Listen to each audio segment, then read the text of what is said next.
Rebonjour à toutes et à tous pour ces 24 heures pour rebondir avec la franchise. Et cet après-midi, de nouvelles tables rondes. Et cette première table ronde de l'après-midi, 14h, 14h45, entreprendre par la franchise sur la thématique de l'immobilier et de l'habitat. Et j'ai le plaisir de recevoir dans cette table ronde virtuelle Morgane Larfouillou, responsable franchise chez Etens, Philippe Courtois de la Maison des Travaux et Jean Lourdin de SOS Bricolage. Bonjour à vous trois. Bonjour. Bonjour. Alors, je vais commencer avec vous, Morgane, sur cet établissement qui s'appelle Etens. Alors, précisons que c'est une marque, une entreprise flamande au départ, créée par Guy Etens en 74, qui s'est développée d'abord en Belgique et puis qui est arrivée en France en 95 avec quelques succursales en France. Et puis, en 2014, la franchise était créée en France. Alors, vous êtes spécialisé dans l'habillage des fenêtres des particuliers, vraiment de A à Z. Quel est précisément votre métier? Expliquez-nous. Alors, vous l'avez très bien résumé, hein. Etens, c'est une enseigne donc de décoration d'intérieur, spécialiste de l'habillage de la fenêtre des particuliers, je précise. Habillage de la fenêtre sur mesure. Donc, on vient créer des stores et des rideaux d'intérieur pour nos clients, en co-créant avec eux en fonction de leur goût, de leur choix, et en prenant en compte surtout leur intérieur, puisqu'on se déplace au domicile de nos clients pour vendre nos produits. Et pour prendre surtout compte, si vous voulez, les spécificités de la pièce, de la véranda, du projet de la maison. Mais au-delà des produits qu'on peut vendre, c'est surtout les conseils et les services qui vont distinguer Etens, puisqu'en effet, les stores et les rideaux, une fois qu'ils sont commandés et fabriqués, nous, on vient les livrer et les installer chez nos clients. Donc, si vous voulez, Etens s'occupe, vous l'avez bien dit, hein, de A à Z du projet d'habillage de la fenêtre de ses clients. Voilà, de la prise de mesure au démarrage du projet jusqu'à la livraison et l'installation, et puis après le SAV si nécessaire. Alors, vous avez tout un réseau que je le disais qui s'est développé, qui se développe encore. On va le voir. Vous allez nous le dire aussi qu'il y a encore pas mal de possibilités, d'opportunités de développement de votre réseau en France. Combien d'enseignes en France? Alors en France, le réseau de franchise représente 40 magasins tout pile, avec encore un dernier magasin en succursale. Voilà, le reste, les 40 autres sont de la franchise. D'accord. Alors, où sont-ils situés globalement? Est-ce que oui. C'est très étalé, sur tout le territoire. Ah, d'accord, d'accord. On peut être implanté, il y a 2 formats d'implantation. On peut être implanté sur des formats centre-ville, donc au cœur de grosses agglomérations, comme Lyon, comme Rennes. Également, si vous voulez, bientôt comme Bordeaux centre-ville, qui fait partie des projets. Mais c'est vrai qu'historiquement, on s'est plutôt développé sur de la périphérie, donc des zones commerciales qui sont vraiment liées à l'aménagement de la maison, où on va retrouver des enseignes liées à l'habitat. Alors, comment fonctionnent les franchises, justement? De combien de personnes sont-elles constituées? Et pour quel type de fonction, justement? Qui sont les personnes qui constituent l'équipe des franchises? Alors, ouvrir un magasin Etens, hein, c'est ouvrir une petite entreprise. On a des magasins qui fonctionnent donc avec le franchisé à la tête de son commerce, qui est un réel commerçant dans l'âme, qui peut être accompagné en fonction de son implantation d'une conseillère déco ou un conseiller. C'est vrai que je le mets au féminin, mais ça peut bien évidemment être un homme. Et en plus accompagné d'un poseur installateur qui lui va s'occuper donc de cette prise de mesure et de la livraison et installation des produits chez les clients. Donc on parle vraiment de petite équipe, d'un modèle économique qui est très réduit. Et on peut même imaginer à la création, au lancement, le franchisé peut quelque part commencer à travailler seul. S'il Tout à est fait. Seul, mais toujours accompagné d'un poseur. Parce que toujours le poseur, si vous voulez, est vraiment la pierre angulaire du projet. C'est votre pilier. C'est ce qui va vous différencier de la concurrence, puisqu'on vient installer les projets. donc toute une panoplie de services, on l'a compris. Les accueils se font comment sur rendez-vous? Tout à fait. On est très similaire à des réseaux de cuisinistes, qui sont pour le coup un petit peu plus connus du grand public. On va accueillir nos clients, en effet, sur rendez-vous et ce rendez-vous, il est au choix du client. Soit il le sollicite directement à son domicile, soit il le sollicite sur le showroom de démonstration. Et on est complètement habilité, si vous voulez, on a les outils et la manière de faire pour pouvoir faire ces rendez-vous au domicile comme si on était sur un showroom, avec des échantillons, des tirelles, des mini-finitions, et cetera. Alors, le process, expliquez-nous un petit peu le process de quelqu'un qui souhaiterait voilà, rentrer en franchise chez vous, de prendre une franchise chez Etense. Alors, ça démarre toujours par une demande de prise de contact. On a toujours une première découverte, que ce soit par visio ou par téléphone, déjà pour tout simplement vérifier que le projet de la personne concorde avec ce qu'on recherche, qu'elle puisse partager également les mêmes valeurs. Bon, on va dire un premier filtre. Puis ensuite, on va très vite rencontrer ce candidat, s'il est motivé, si le profil nous intéresse. C'est une sélection mutuelle, hein, la franchise, donc il faut que ça matche des deux côtés. Puis suite à cette rencontre, on va lui proposer d'établir un second point de contact, mais pour le coup, il va venir au siège et il va venir découvrir toute l'assistance du franchiseur pour jauger par lui-même de la qualité du partenariat. Donc en général, il passe 2 jours. Notre siège est à Lesquin, à côté de Lille. Il passe 2 jours chez nous. On lui prévoit des ateliers avec chaque pôle. Le pôle marketing, le pôle service client, pôle juridique, pôle produit. Et à la suite de ces 2 jours, on lui fait signer son DIP. D'accord, le DIP, le fameux DIP. Le fameux document comment dirais-je, d'information préalable, effectivement. Précontractuel. Précontractuel. Suite à ça, on va partir sur une recherche de locaux, de local, hein, puisque le projet ne peut démarrer sans local. Et donc alors voilà, comment ça fonctionne justement, ce choix du local, ce choix du lieu, ça revient quand même à l'enseigne, c'est-à-dire aux franchiseurs, pour être clair, ou alors c'est d'un commun accord. Comment ça se passe en l'occurrence, vous, pour un point de vente sur votre type d'activité, là encore, hein, qui est peut-être pas forcément à prendre en compte pour toutes les structures qui souhaitent s'installer. Mais vous, particulièrement, comment ça fonctionne? Alors, le candidat pour la recherche immobilière, il est totalement épaulé, puisqu'on va venir clairement, la recherche immobilière, on s'en charge. Voilà, si vous voulez, on a le réseau pour, on a également les connaissances juridiques parce qu'on parle d'immobilier. Donc, on se rend compte de toute façon que les candidats, c'est pas forcément, ça peut être un petit peu plus compliqué. Donc, on s'en charge. Après, bien évidemment, ça reste un choix qui va se faire avec le candidat à la franchise, puisque ça reste son magasin. Mais on a des critères d'implantation qui sont bien définis. Et donc, on va aider le candidat à rechercher son local. Une fois que le local est trouvé, idem pour la validation technique. On va faire passer notre architecte pour une validation technique. Et puis ensuite, nos visual merch pour établir des plans d'implantation.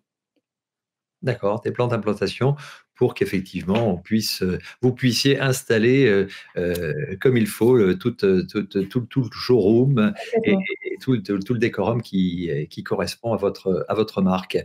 Et ensuite, comment ça fonctionne? Vous appliquez un principe de location-gérance, c'est ça? C'est ça. C'est vrai que on va dire que c'est peut-être le petit plus chez Etense. Il y a 2 voies d'accès à la franchise. On va dire la méthode classique d'un franchisé entre guillemets lambda qui investirait dans son fonds de commerce. Et la seconde méthode qui est la location-gérance. Donc là, on s'adresse à des personnes qui n'auraient peut-être pas d'apport initial à consacrer au projet. Dans ce cas-là, nous, on va leur proposer d'investir à leur place dans le magasin, puisqu'un magasin Etense, ça a un coût. Une fois une cellule trouvée, on va y faire des travaux, on va la mettre au concept, on va l'agencer, la meubler. Donc dans ce cas-là, c'est le franchiseur donc, qui prend en charge l'investissement total du magasin. Mais par contre, en effet, vous aurez à ce titre une redevance qu'on appelle de location-gérance, puisqu'on aura soutenu l'investissement pour vous. La location-gérance, chez nous, c'est clairement un tremplin à la franchise, puisque le but du jeu, c'est après 1 année, 2 années, en général 2 ans max, de racheter son fonds de commerce. Voilà.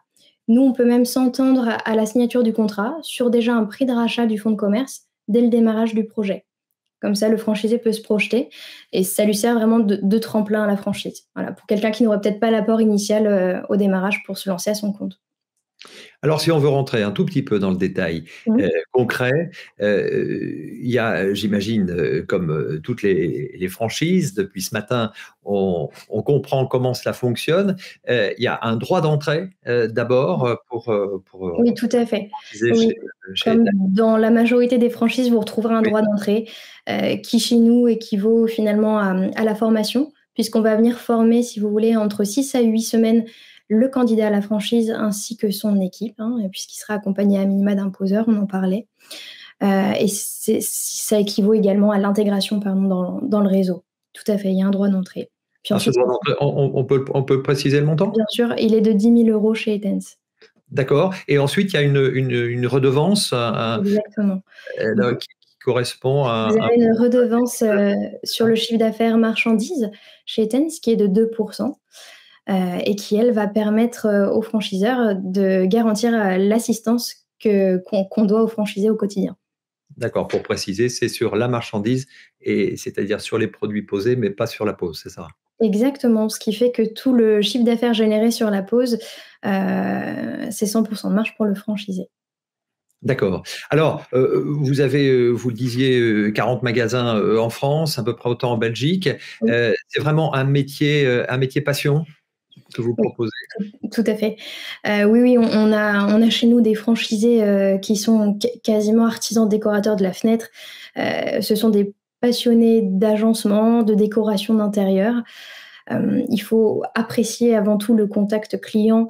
Bon, donc oui, on a clairement des commerçants qui sont passionnés par leur métier chez Etense et d'ailleurs, je vais le préciser, majoritairement des femmes, ce qui ne veut pas dire qu'on exclut, bien évidemment, voilà, la gente masculine. Mais c'est vrai qu'on se rend compte que c'est un métier qui est fort apprécié, voilà, des femmes et qui, pour certaines, ont même des diplômes de décoratrices d'intérieur. Alors, il faut préciser aussi que c'est un métier qui est, enfin, ou en tout cas un domaine qui est peu concurrentiel. Oui, tout à fait. On travaille une niche de marché. Heu, En effet, à l'heure actuelle, oui, il y a peu de concurrence. La concurrence, on pourra la trouver sur des solutions, standards, mais donc qui n'est pas du sur mesure. Donc oui, peu concurrentiel, en tout cas sur la catégorie du sur mesure. Alors, on parlait des locaux, de l'investissement ou non fait par le franchisé. En tout cas, l'emplacement, évidemment, qui est particulièrement étudié.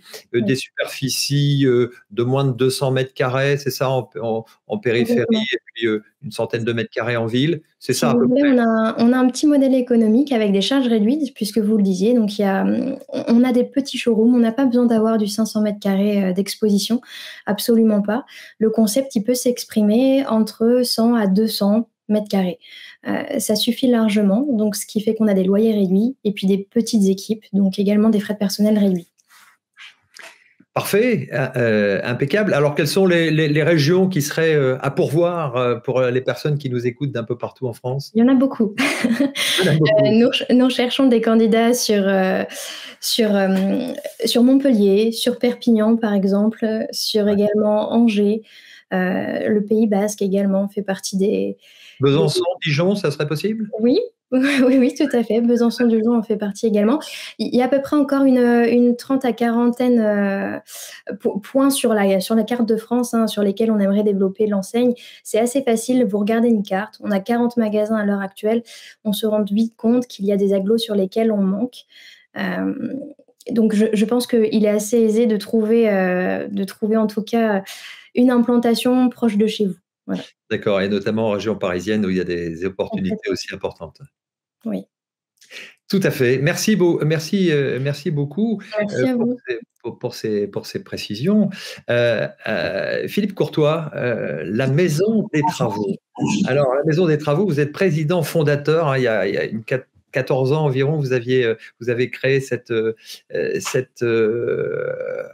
entreprise.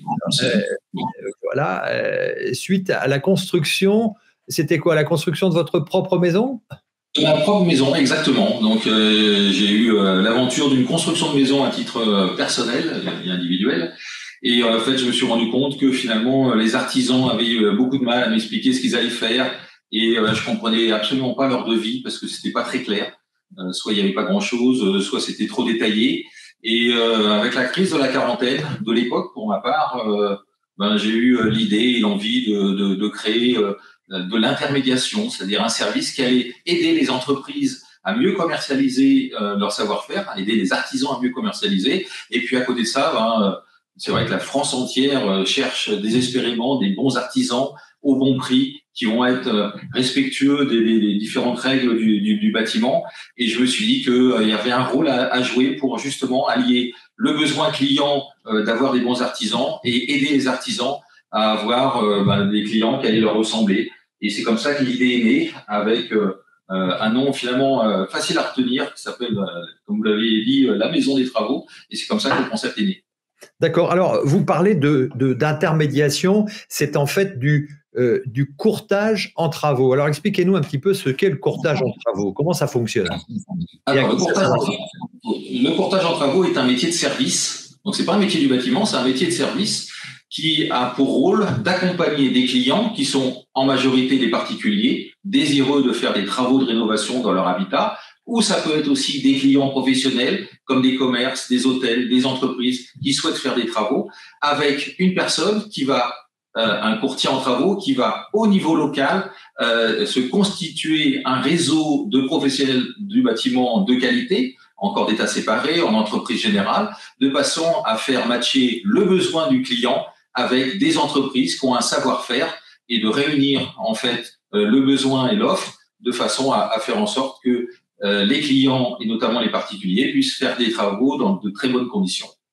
Alors, le courtier en travaux, c'est quoi son rôle finalement? Concrètement, il y a un premier rendez-vous, il va aller chez le client? Comment ça se passe? Absolument. Donc, le premier contact se fait très souvent par mail ou par téléphone pour déjà découvrir un petit peu le besoin client. Ensuite, bien entendu, le courtier va se déplacer, va étudier avec le client la faisabilité, les délais, le budget du client, le niveau de qualité qu'il souhaite avoir, de façon à voir si tout ça correspond bien à un vrai besoin.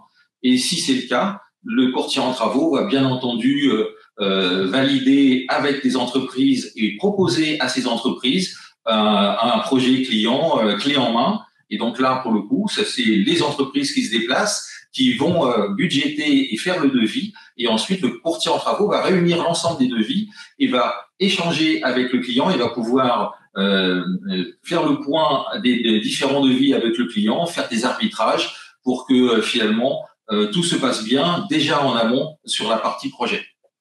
Alors, pour bien préciser son rôle à ce courtier, c'est pas le maître d'œuvre, c'est pas celui qui va être sur le chantier, qui va suivre comme un chef de chantier pourrait suivre et coordonner tous les différents artisans.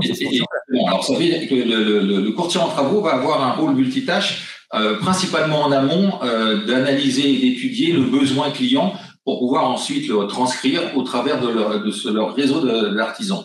Par contre, ce n'est pas une personne qui va ensuite faire le suivi comme un maître d'œuvre. Par contre, il y aura bien entendu un suivi commercial, puisque l'objectif, c'est de s'assurer que le client soit bien servi par le réseau d'artisans, que le client soit content. On a évidemment une charte qualité que nos artisans signent quand ils intègrent la maison des travaux, quand ils sont adhérents à la maison des travaux. Et de toute façon, à la fin, il y a évidemment un questionnaire de satisfaction pour bien valider que entre l'attente et le besoin client et ce que les artisans ont pu produire, tout le monde soit content et que le client soit bien servi.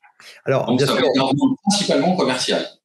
Bien sûr. Donc, la question que les internautes peuvent se poser en vous écoutant, c'est savoir comment il gagne sa vie. Donc, il est rétribué, il est rémunéré à la commission, c'est ça, hein? Exactement. Alors, il est rémunéré à la commission, c'est-à-dire que l'artisan, lui, dans la mesure où il n'aura pas de démarche à faire sur le plan commercial, va prendre un petit bout de sa marge des travaux pour rémunérer, bien entendu, en tant qu'apporteur d'affaires, le courtier en travaux en fonction des signatures des devis qu'il a. Donc, et pour préciser encore, ce courtier n'a donc pas de responsabilité liée directement au chantier. Exactement. C'est-à-dire que comme on est un métier de service, on n'est pas un métier du bâtiment, donc on n'a pas besoin d'avoir une assurance décennale qui coûte souvent très cher. Alors on a évidemment la responsabilité de présenter une entreprise sérieuse, mais on n'a pas du tout la responsabilité des travaux parce que c'est l'entreprise qui va valider, c'est le sachant technique et c'est lui qui fait le devis sous sa responsabilité et sous son assurance décennale. Alors, multicorps d'État, c'est ça, des travaux qui peuvent avoisiner une moyenne de combien de… Alors, on est sur des paniers maintenant qui sont de plus en plus élevés. On est souvent sur des travaux multicorps d'État et on est sur une moyenne de 28 000 euros de panier moyen par dossier. Qu'est-ce qu'on a comme type fréquent de travaux? Alors, très fréquemment, on a 3 grands types d'activités. Alors, principalement, évidemment, c'est la rénovation intérieure, la rénovation énergétique. On a beaucoup d'extensions, donc post-Covid et avec les prix de l'immobilier qui flambent, et énormément de Français souhaitent faire des extensions de maisons. Et puis, on a de l'aménagement de combles, on a des ravalements. Enfin bref, on a un domaine extrêmement vaste à pourvoir auprès de nos clients. Alors, 140 franchisés en France, c'est ça, sur une soixantaine de départements. J'imagine qu'il y a effectivement la possibilité aussi d'embaucher des collaborateurs dans ce type de…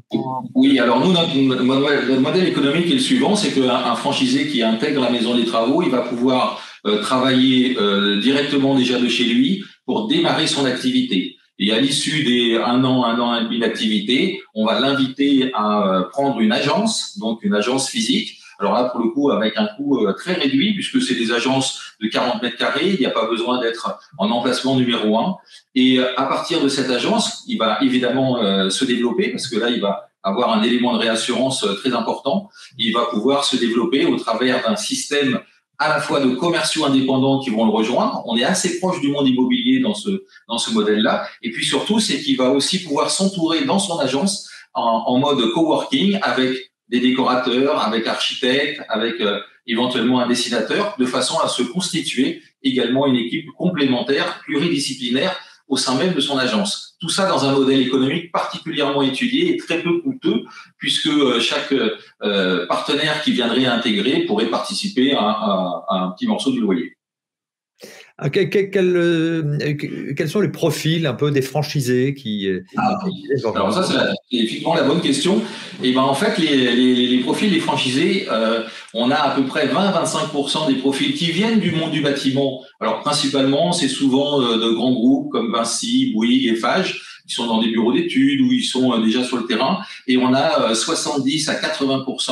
Et ben c'est des hommes et des femmes qui adorent la décoration, adorent la rénovation à titre personnel. Alors, certains bricolent beaucoup, d'autres font faire par ailleurs. Mais c'est vrai que comme c'est la passion numéro 1 des Français, la décoration, la rénovation, en fait, ça s'adresse à un très grand nombre de personnes qui veulent donner du sens à leur activité, qui veulent donner du sens à leur travail, et qui, à un moment donné, veulent être accompagnés dans la création d'entreprises et intègrent une franchise dans le domaine du courtage et qui nous rejoignent. Alors, ils vous rejoignent, il y a un programme quelque part d'une journée découverte, un programme pour se connaître. Et puis, absolument. On a un processus qui est assez à la fois assez classique, puisque on prend contact avec nous, on a des visios tous les vendredis, dans une demi-heure, il y a une visio qui va permettre de comprendre comment ça fonctionne pendant une heure et demie. Et puis ensuite, on va avoir des échanges très personnalisés parce qu'à un moment donné, il faut que ça corresponde entre le candidat qui va avoir son idée, son projet, et savoir si nous, la franchise, on va pouvoir l'aider, si on va pouvoir correspondre au projet du porteur de projet qui veut nous rejoindre. Ensuite, il vient nous voir au siège social pour évidemment découvrir les différents services qu'on va lui apporter. Et puis surtout, c'est qu'on va lui offrir une journée découverte qu'on appelle un peu vie ma vie, c'est-à-dire qu'il va se mettre à la place d'un franchisé dans sa voiture et qui va suivre la journée directe du franchisé pour vraiment s'immerger et se dire voilà, est-ce que ce métier est fait pour moi? Est-ce que j'ai envie de le déployer moi sur mon secteur? Et de façon à avancer comme ça dans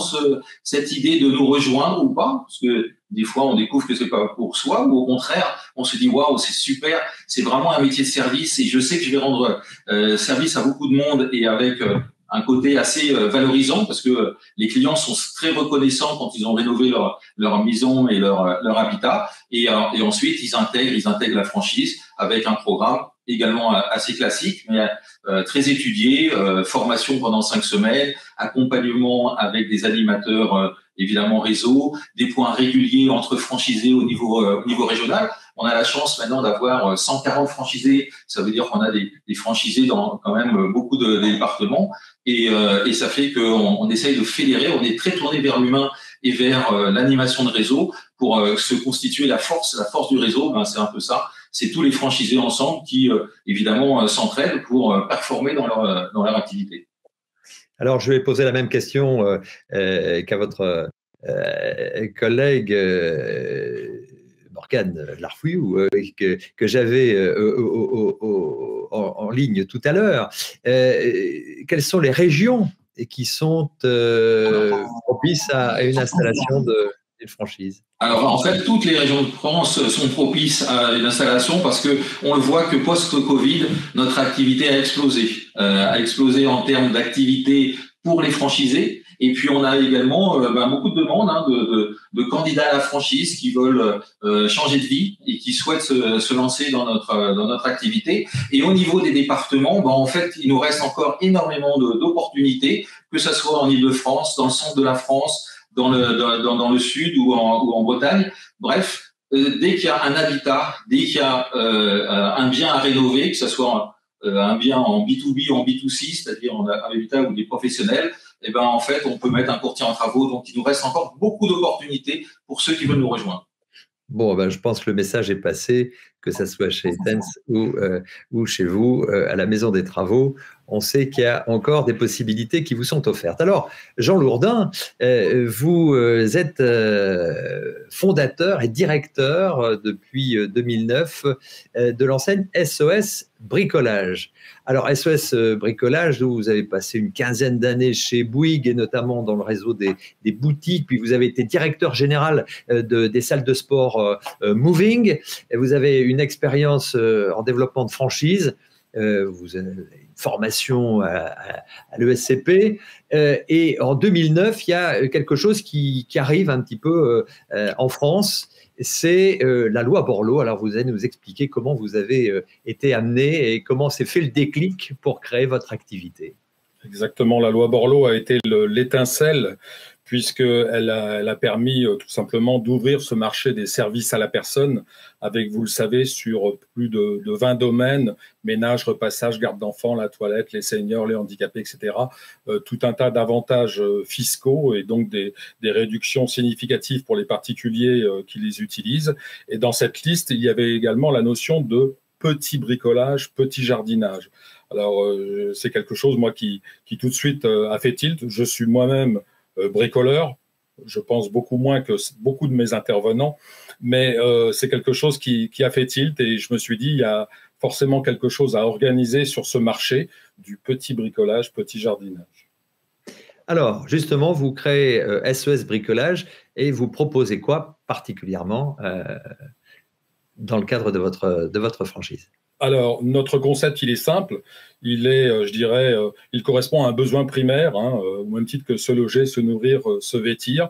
Nous allons effectuer des interventions chez des particuliers, des commerçants, des entreprises, des interventions de petit bricolage, petit jardinage. Quand je dis petit bricolage, c'est pour le dissocier d'interventions ou de travaux d'artisans. Vous voyez, la sémantique, le choix des mots est important.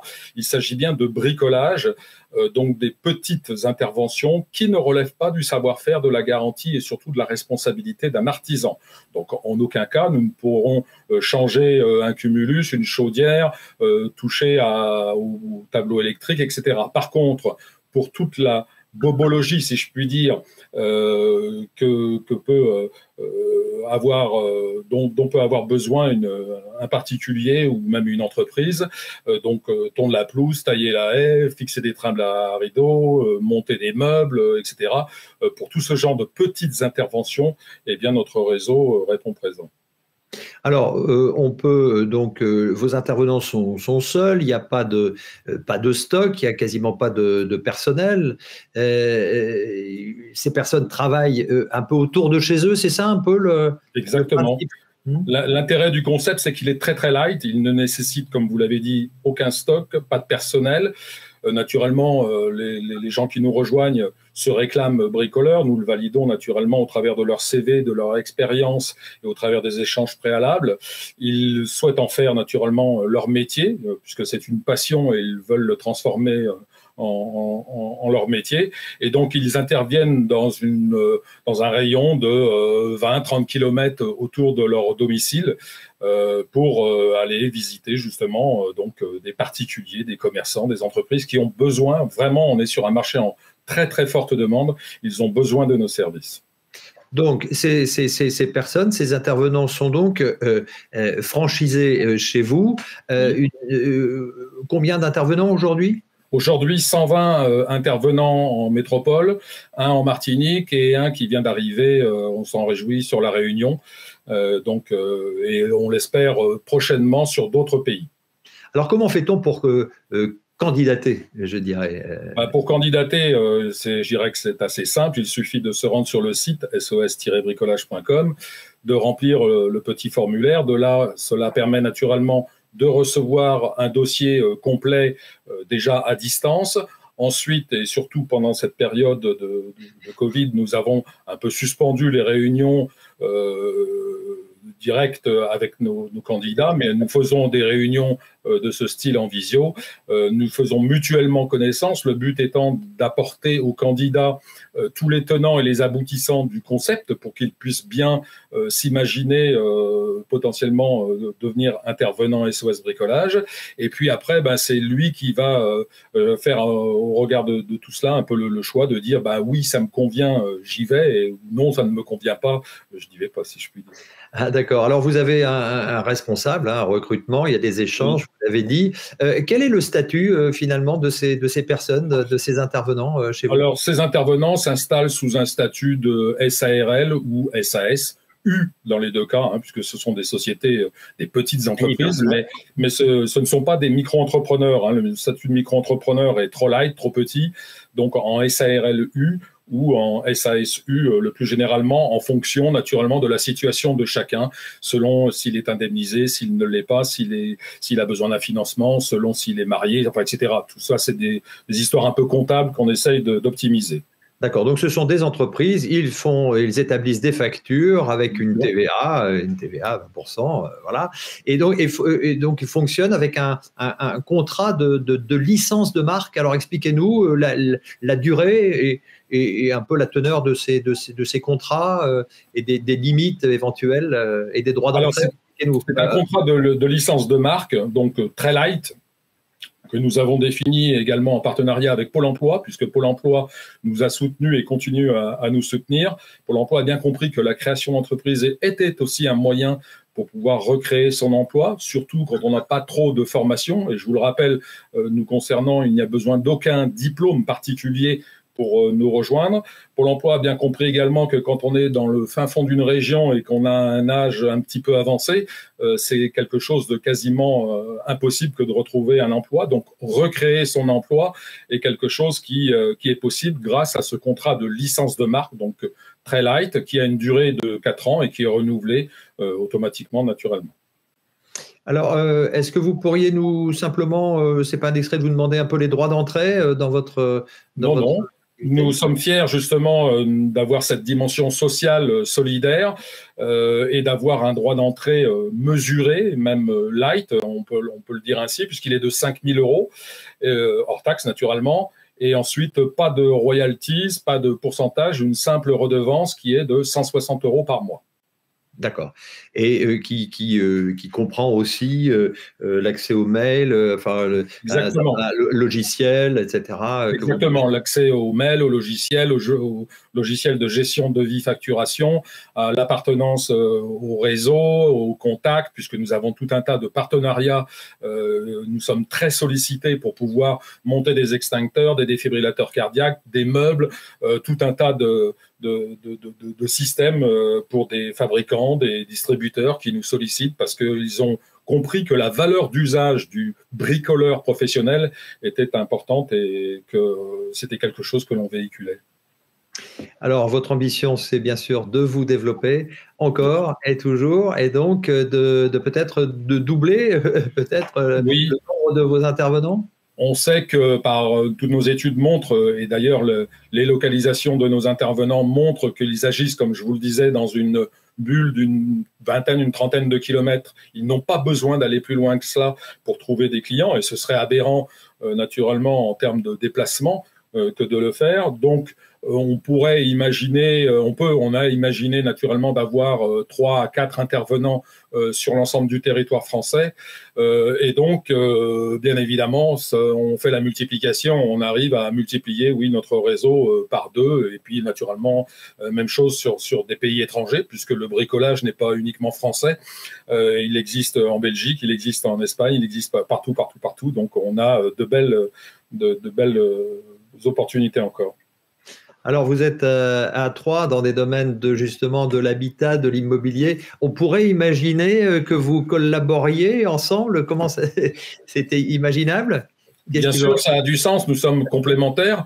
Nous avons d'ailleurs dès aujourd'hui des contacts nous concernant SOS Bricolage avec Etens, l'antenne. Bon, bien que l'enseigne Etens dispose de monteurs, il peut arriver que les monteurs soient occupés, absents, débordés, tant mieux pour eux. Et donc de ce fait-là, nous venons en soutien pour fixer tous les jolis produits qu'ils vendent.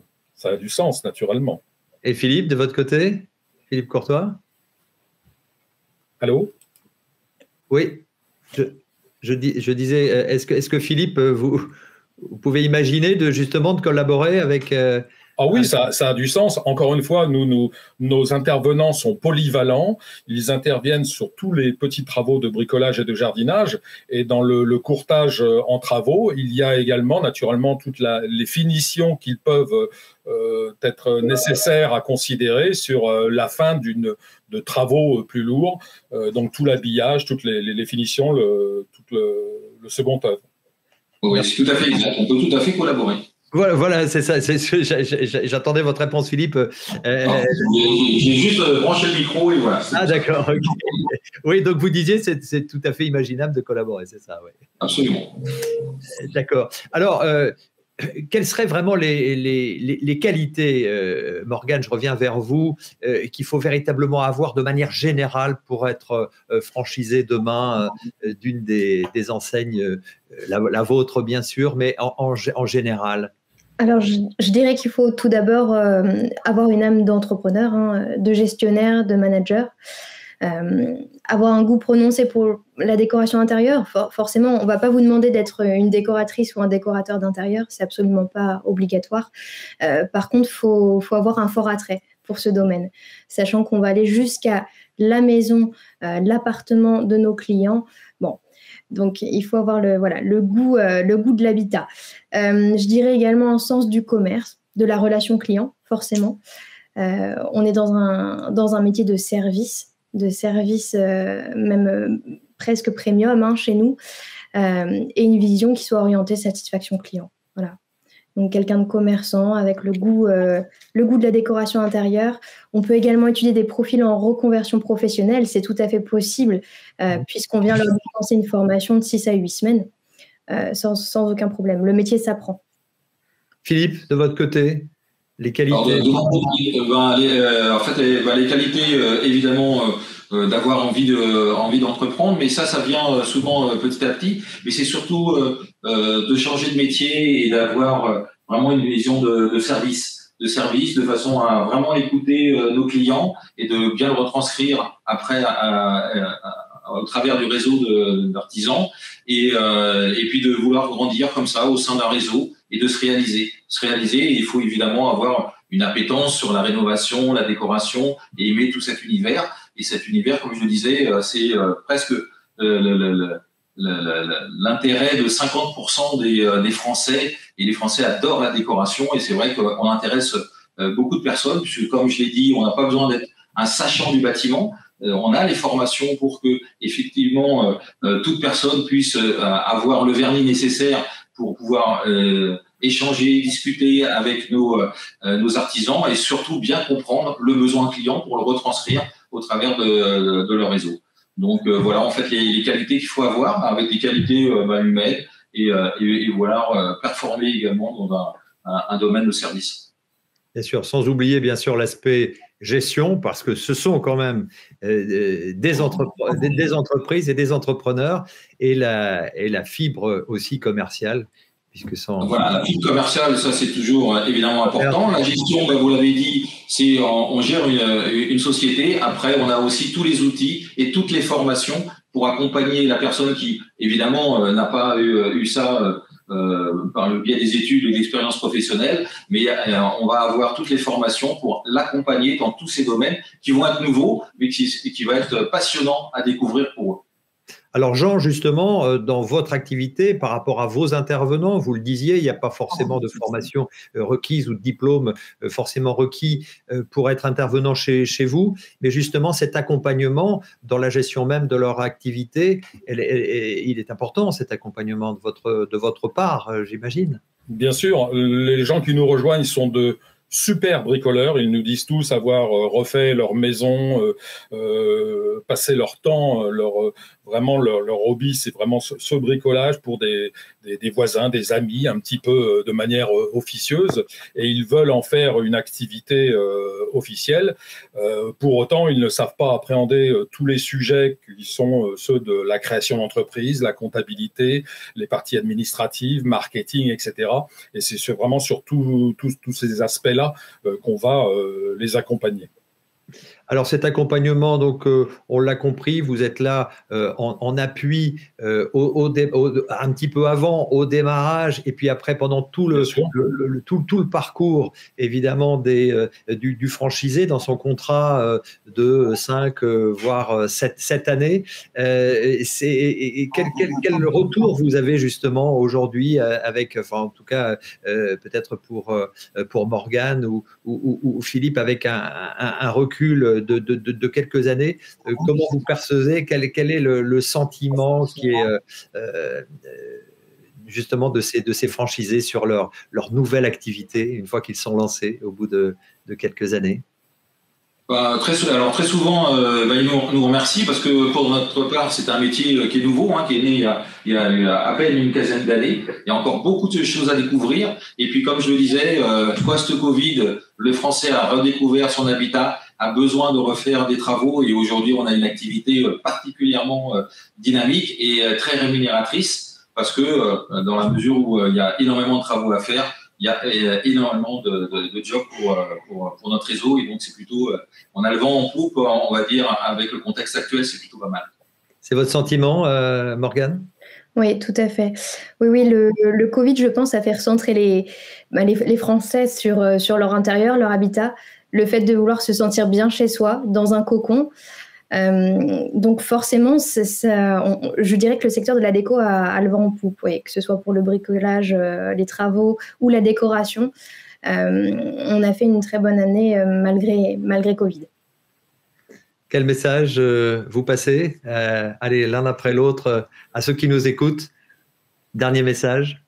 Allez, le dernier message. Si vous voulez nous découvrir, vous allez sur Internet. On a un site Internet franchise, lamaisondestravaux.com. Et ben là, vous allez découvrir qui on est. Vous allez voir des vidéos. Vous pouvez aller sur Internet, aller rencontrer des franchisés, ou mieux encore, venir à notre réunion que l'on fait toutes les semaines le vendredi à 15h. Ça dure 1 heure en visio et vous allez découvrir la Maison des Travaux. Merci. Pour Jean ? Eh bien, écoutez, bienvenue. Notre France pourra encore accueillir de très nombreux bricoleurs professionnels. Ce métier que nous avons créé et pour lequel nous nous félicitons tous les jours de voir qu'il fonctionne et qu'il correspond vraiment à une valeur d'usage. Donc, n'hésitez pas à venir sur notre site, à candidater, à prendre sans aucun engagement, naturellement, connaissance du concept et par la suite à demander des précisions pour nous rejoindre. Et Je dirais également la même chose, hein, nous concernant.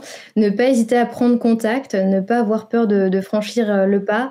En effet, il n'y a aucun engagement à cela. Idem pour aller chercher de l'information du côté du réseau, de prendre contact avec les franchisés du réseau. Il n'y a pas meilleur son de cloche, hein, pour quelqu'un qui souhaite se lancer voilà, dans l'aventure. Je pense qu'on peut lire comme un livre ouvert chez Etense. Voilà. Ne surtout pas hésiter. Parfait. Et on précise en régie que les liens sur vos différents sites sont bien sûr sur le chat du salon. Voilà. Écoutez, merci à tous les trois pour vos témoignages et vos enseignes.